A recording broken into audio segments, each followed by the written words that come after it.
प्रिय मित्रों, प्रभु यीशु मसीह के मधुर नाम में आपको बहुत बहुत शुभकामनाएं। और आज चलिए परमेश्वर के वचन में से हम तीसरी बात देखते हैं जो खोज करने की है। तो उसमें हमको ये बताया जाता है कि स्वर्गीय वस्तुओं की खोज करो। तो चलिए हम कंफर्म भी कर लेते हैं बाइबल में से कि बाइबल मुझे और आपको ये करने के लिए कहती है। तो देखते हैं, चलिए कुलुस्सियों 3 उसकी पहली आयत। अतः जब मसीह के साथ जिलाए गए तो स्वर्गीय वस्तुओं की खोज में रहो, जहाँ मसीह विद्यमान है और परमेश्वर की दाहिने ओर बैठा है। स्वर्गीय वस्तुओं की खोज में रहो। अजीजों, वस्तु को जब हम देखते हैं तो स्वर्ग की जो वस्तुएं हैं, चीज़ें हैं, उसको वस्तु कहना जरा बड़ा मुश्किल हो रहा है। बहुत ढूंढने की कोशिश करी थी।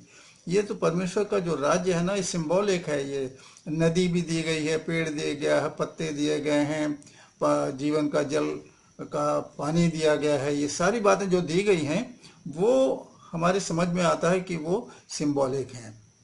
इसलिए एक शब्द आता है मुकुट, क्राउन। तो क्राउन तो थोड़ा सा हम देख ही लेते हैं कि संसार में भी क्राउन मिलता है और वहाँ पर भी परमेश्वर का वचन कहता है कि वहाँ पर भी क्राउन मिलेगा। तो चलिए देखते हैं क्राउन्स के बारे में, जो आज हम थोड़ा सा डिटेल में देखते हैं जल्दी जल्दी से। तो पहला 5 प्रकार के क्राउन दिए गए हैं। आप ढूंढेंगे आपको और भी क्राउन मिल जाएंगे। वैसे तो 30 प्रकार के बताते हैं, कोई 7 प्रकार का बताता है, लेकिन हम सिर्फ 5 क्राउन के बारे में देखना चाहते हैं। पहला क्राउन जो है, क्राउन ऑफ लाइफ, जीवन का मुकुट। तो अजीजों, इसको हम पढ़ लेते हैं याकूब की पुस्तक पहले अध्याय की 12वीं आयत में। धन्य है वो मनुष्य जो परीक्षा में स्थिर रहता है, क्योंकि वो खरा निकलकर जीवन का वो मुकुट पाएगा जिसकी प्रतिज्ञा प्रभु ने अपने प्रेम करने वालों से की है। परमेश्वर ने प्रतिज्ञा की है अजीजों। अब सवाल ये उठता है कि ये क्राउन मिलेंगे कैसे? कुछ तो करना पड़ेगा, तभी तो मिलेगा हमें। क्योंकि कहा गया है कि salvation is free but crown is not free. Crown पाने के लिए तो मेहनत करनी पड़ेगी। तो किस प्रकार ये जीवन के मुकुट को पाने के लिए क्या क्या करना पड़ेगा? जैसे अभी आपने पवित्र शास्त्र में सुना था, बहुत सुंदर बात लिखी, जो परीक्षा में नहीं गिरता, परीक्षा में नहीं पड़ता, स्थिर रहता है, जीवन पर्यंत विश्वास योग्य बना रहता है ना। ये चीजें जीवन में तो होना पड़ेगी। जब इस कार्य को करेंगे तभी तो जीवन का मुकुट मिलेगा। अजीजों, हर मुकुट के लिए मेहनत करनी पड़ती है, और इस मेहनत को अगर मैं करूंगा या जो भी करता है उसको जीवन का मुकुट मिलेगा। कहता है ना, प्राण देने तक विश्वास ही रहे। तो अजीजों, जीवन का मुकुट पाने के लिए स्थिर रहना है, विश्वास योग्य रहना है, और प्राण देने तक विश्वास योग्य रहना है हमको। दूसरे प्रकार का मुकुट की तरफ हम चलते हैं। दूसरा मुकुट जो हमको होता है, धार्मिकता का मुकुट। और इस धार्मिकता के मुकुट के लिए भी पवित्र शास्त्र हमसे कहता है, दूसरा तिमोथियुस 4 अध्याय और 8 में है, 2 तिमोथियुस 4:8। भविष्य में मेरे लिए धर्म का वो मुकुट रखा हुआ है, जिससे प्रभु जो धर्मी और न्यायी है उसे उस दिन देगा, मुझे उस दिन देगा, और मुझे ही नहीं वरन उन सबको भी जो उसके प्रकट होने को प्रिय जानते हैं। जी, इसकी भी एक कंडीशन है। वो लोग जो प्रभु यीशु मसीह के सेकंड आमद के लिए बाट जो रहे हैं, इंतज़ार कर रहे हैं, जो इंतज़ार कैसे कर रहे हैं? जब वो पूरी तैयारी होंगी, पूरी तैयारी में होंगे कि हाय प्रभु हमारा आएगा तो हम उसे कैसे रिसीव करेंगे। धार्मिकता का जीवन, धार्मिकता का जीवन उसे बिताना हर विश्वासी के लिए है। वो और उस अपने लिए खाली नहीं कहता कि भविष्य में मुझे वो मुकुट मिलेगा, लेकिन उन सब के लिए जो प्रभु यीशु मसीह पर विश्वास रखते हैं और धार्मिकता का जीवन जीते हैं अजीजों, उनको धार्मिकता का मुकुट मिलेगा, ज़रूर मिलेगा। लेकिन सवाल वही है, धार्मिकता का जीवन। हम जीवन पर्यंत धार्मिकता के साथ, पवित्रता के साथ, शुद्धता के साथ अगर रहते रहें तो धार्मिकता का मुकुट हमें मिलेगा, जैसे कि याकूब मुझे और आपको बता रहे हैं। चलिए तीसरे प्रकार का क्राउन अब हम देख लेते हैं। वो है क्राउन ऑफ ग्लोरी, मतलब महिमा का मुकुट। और महिमा का मुकुट कैसे मिलेगा? उन लोगों को मिलेगा अजीजों जो हम पहले इसमें पवित्र शास्त्र में से पढ़ लेते हैं। पहला पतरस 5 और उसकी दूसरी आयत, कि परमेश्वर के उस झुंड की जो तुम्हारे बीच में है रखवाली करो, और ये दबाव से नहीं परंतु परमेश्वर की इच्छा के अनुसार आनंद से, और नीच कमाई के लिए नहीं पर मन लगाकर। परमेश्वर ऐसे मुकुट देना चाहता है अजीजों, और ये लिखा है कि झुंड, परमेश्वर ने झुंड दे रखा है। इसका मतलब ये है कि हमारे जो अगुए हैं, पास्टर्स हैं, इवेंजलिस्ट हैं और मिशनरीज हैं, जिनके पास झुंड है, तो वहाँ लिखा है ना कि झुंड की रखवाली करेंगे, झुंड को देखेंगे, और इस तरीके से उनकी रिस्पॉन्सिबिलिटी होती है कि इस झुंड की रखवाली करें। और झुंड की रखवाली करें कैसे? लेकिन एक शब्द और आया, नीच कमाई के लिए नहीं।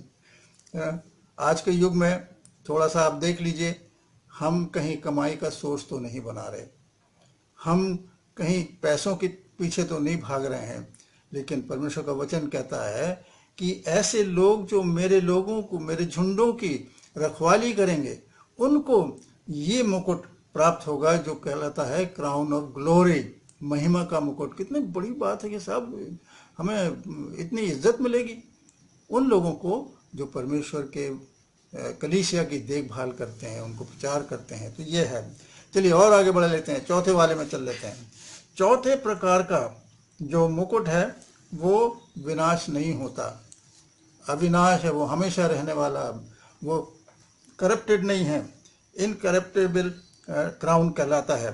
तो इसके लिए हम पढ़ते हैं 1 कुरिन्थियों 9 और 25, 9 and 25। हर एक पहलवान सब प्रकार का संयम करता है। वे तो एक मुरझाने वाले मुकुट को पाने के लिए ये सब करते हैं, परंतु हम तो उस मुकुट के लिए करते हैं जो मुरझाने का नहीं। मतलब इस संसार में अगर देखा जाए तो मुकुट पाने के लिए तो क्या क्या नहीं करता आदमी। बड़ा संयम करता है, एक्सरसाइज करता है, और जो इंचार्ज हैं उनको खुश करने की कोशिश करता है। लेकिन बाइबल कहती है कि हम उस मुकुट को पाने की कोशिश करते हैं जो हमेशा रहने वाला है, वो सदा खत्म नहीं होगा। हमारे जो मुकुट होंगे वो परमेश्वर की तरफ से दिए जाएंगे। और वो क्यों दिए जाएंगे लोग? क्योंकि जो मुरझाने वाला नहीं है। सवाल यह है, क्रूसीफाई प्रभु यीशु मसीह हुए हैं, सेक्रीफाइस का जो जीवन होगा लोगों का, बलिदान का जीवन जो होगा, वो ये समझेंगे कि मुझे और आपको उस मुकुट को पाने के लिए बड़ा बलिदान करना पड़ेगा। जैसे कि बाइबल बताती है ना कि इस संसार के मुकुट को पाने के लिए लोग कितनी मेहनत करते हैं, हमें भी उस मुकुट को पाने के लिए मेहनत करना पड़ेगा। साहब, एक पवित्रता का जीवन मुझे और आपको जीना पड़ेगा। हमारे पृथ्वी पर के जो अंग हैं उनको मारना पड़ेगा, और संसार के हथियार को छोड़कर हमें परमेश्वर के हथियार ले लेना होगा, जिससे कि मैं और आप पवित्रता और शुद्धता का जीवन बिताएं। तब तो वो मुकुट मिलेगा, अन्यथा ऐसा मुकुट नहीं मिलेगा। अजीज, तो बिल्कुल सही बात बताई जा रही है कि मुकुट पाने के लिए मेहनत तो करना पड़ेगा, और मेहनत हमें इसी जीवन में, अपने इस जीवन के द्वारा परमेश्वर की महिमा करते हुए, उसकी इबादत करते हुए, सफाई के साथ अपने जीवन को आगे बढ़ाना। चलिए और आगे देखते हैं। एक और मुकुट है जो हम देखते हैं, 5वां मुकुट है क्राउन ऑफ रिजॉइसिंग, आनंद करने का मुकुट है। अब ये, इसको मिलने की क्या कंडीशन हो सकती है? तो चलिए पढ़ लेते हैं 1 थिस्सलुनीकियों 2 अध्याय की 10वीं आयत को। तुम आप ही गवाह हो और परमेश्वर भी गवाह है कि तुम विश्वासियों के बीच में हमारा व्यवहार कैसा पवित्र और धार्मिक और निर्दोष रहा। ये क्राउन ऑफ रिजॉइसिंग मालूम क्या है? ये सोल विनिंग का क्राउन कहलाता है। वो लोग जो आत्माओं को जीतते हैं प्रभु यीशु मसीह के लिए, वो लोग जो आत्माओं को जाकर प्रचार करते हैं और प्रभु के पास लेकर आते हैं, और ऐसे लोग जो प्रभु के राज्य की बढ़ोतरी करते हैं, विश्वासी बनाते हैं, विश्वासियों को और लेकर आते हैं, कितना रिजॉइसिंग का होगा, आनंद का होगा। और आनंद के लिए तो बड़ा सुंदर लिखा हुआ ना, हम बार बार कहते हैं और हम पढ़ते भी हैं, पवित्र शास्त्र में लिखा हुआ ना, लूका 15 और उसकी 10वीं आयत को अगर हम पढ़ते हैं, पिछली बार भी हमने देखा कि एक पापी के मन फिराने से, है ना, एक पापी के मन फिराने से वहाँ स्वर्ग में स्वर्गदूतों के साथ बड़ा आनंद होता है। कितना आनंद होता है। तो ये आनंद का मुकुट जो है, रिजॉइसिंग, मतलब हमको उस वक़्त मिलेगा जब हम आत्माओं को जीतते हैं। अजीजों, ये कंडीशन हमारे सामने है मुकुट पाने के लिए। और हम इनमें से कोई भी मुकुट जो भी हम कार्य करते हैं उसके अनुसार मुझे और आपको मिल जाएगा। तो पहला मुकुट हमने देखा था जीवन का मुकुट। जीवन का मुकुट क्या मिलेगा? विश्वास योग्य अंत तक रहना है, प्राण देने तक विश्वास योग्य रहना, हमें भटकना नहीं है, हमें प्रभु के कदमों पर उस सकरे मार्ग पर निरंतर चलते रहना है। दूसरे प्रकार का हमने देखा था कि वो धार्मिकता का मुकुट। धार्मिकता का मुकुट पाने के लिए हमें तो निरंतर है ना धार्मिकता से जीवन बिताना है, पवित्रता से जीवन बिताना हो। तीसरे प्रकार का हमने देखा था वो ग्लोरी का, महिमा का मुकुट। महिमा का मुकुट क्या है? तो परमेश्वर ने मुझे और आपको झुंड दिए हैं, लोग दिए हैं जिनकी मुझे और आपको रखवाली करनी, उनको सिखाना है, चेला बनाना है, और जो बातें प्रभु ने हमें सिखाई हैं वो सिखाना है। तब जाके मुझे और आपको वो महिमा का मुकुट मिल सकता है। चौथे प्रकार का मुकुट हमने देखा जो मुरझाता नहीं। ये मुरझाता नहीं है इसलिए कि वो हम उस मुकुट को पाने के लिए बहुत अपना प्रयास करते हैं, सेक्रीफाइस देते हैं, अपना बलिदान देते हैं, और बलिदान देने के अपने शरीर का बलिदान करते हैं, समय का बलिदान करते हैं, सब कुछ इस तरीके से प्रभु से प्रेम करते हुए करते हैं। इसलिए तब जाके हमें वो मुरझाने वाला नहीं, बगैर मुरझाने वाला मुकुट मिलता है। और आखिरी मुकुट जो मुझे और आपको मिलता है वो रिजॉइसिंग का, आनंद करने का। आनंद करने का कब मिलता है? जब मैं और आप बहुत से लोग जो अंधकार में हैं उनको प्रभु की ज्योति में लेकर आते हैं, आत्माओं को जीतते हैं। और अजीजों, जब मैं और आप ऐसा काम करेंगे इस संसार में जो प्रभु ने मुझे और आपको जीवन दिया है, तो मैं इन मुकुटों को जरूर प्राप्त करूंगा, क्योंकि परमेश्वर ने वायदा किया है। परमेश्वर का वचन कहता है कि इस प्रकार के मुकुट जो हैं लोगों को मिलेंगे। काश प्रभु करे मैं और आप प्रयास करें कि हम ऐसा जीवन बिताएं, ऐसा मसीही जीवन बिताएं कि हम मुकुट पाने लायक बने और बहुत सी आत्माओं को जीतें, जिससे कि अंत में जो रिजॉइसिंग वाला है, आनंद करने वाला मुकुट है, वो हम सबको मिले। प्रभु करे मैं और आप इन थोड़े समय में थोड़े शब्दों के द्वारा इन बातों को समझें और प्रयास करें और ढूंढें कि ये मुकुट किस प्रकार मुझे और आपको मिल सकता है। प्रभु आप सबको आशीष दे। आइए प्रार्थना करते हैं।